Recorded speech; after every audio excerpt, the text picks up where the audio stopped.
A lot of people have been saying and telling me voting is haram and you're not supposed to vote. Shall we take a stand? Voting is haram?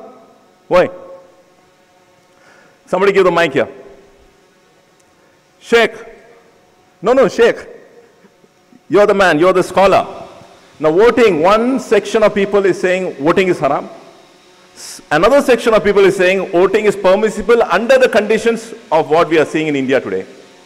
And I've gone through islamqa.com, Sheikh Saleh Munajjid Hafidahullah and many other fatwa, wherein they say voting is permissible if the person who's going to stand as a candidate, the purpose of his party is to bring Islamic values and to rule by the book of Allah. In the sense, the values are derived from the book of Allah. And if you are going to make alcohol prohibited, and you're going to stop against prostitution, etc., against gambling, casino, etc., then your candidate can, contest in elections and you can vote. This is the fatwa I've read. And in Indian context, I believe this is something which we have to adopt. We need to think on these lines. Because as Ibn Taymiyyah Rahimahullah said, Islam has come to eradicate all evils or to reduce the evil. جاء الإسلام لتعطيل المفاسد أو تقليلها. Islam has come to eradicate all of the evil or reduce the evil.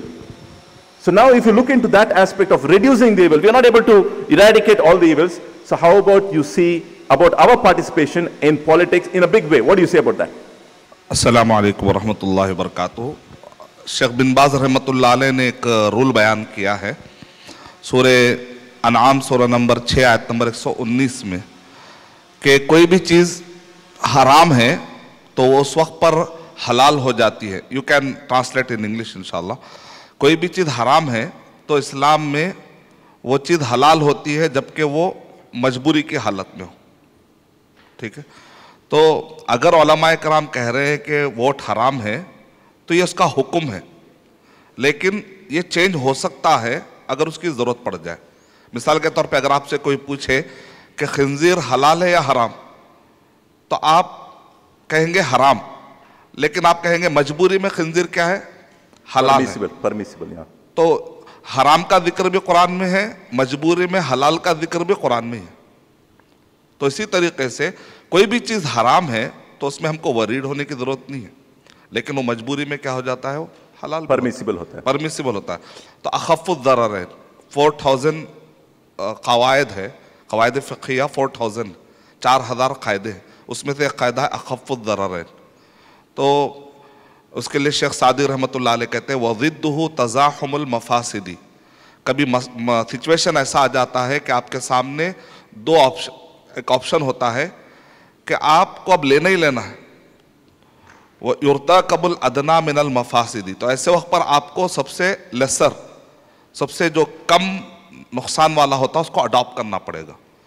तो मिसाल के तौर पे अगर आपको नमाज पढ़ना है और हम अगर नंगे हैं और बगैर कपड़ा पहने के आपकी नमाज तो नहीं होती, लेकिन सामने जो है चोरी का कपड़ा है और सामने रेशम का कपड़ा है, दोनों भी हराम है, लेकिन इस्लाम ये कहता है कि आपको परमिशन है कि दोनों में आप ले सकते हैं, लेकिन इस वक्त पर भी आपको देखना पड़ेगा कि दोनों में से कम हराम क्या है.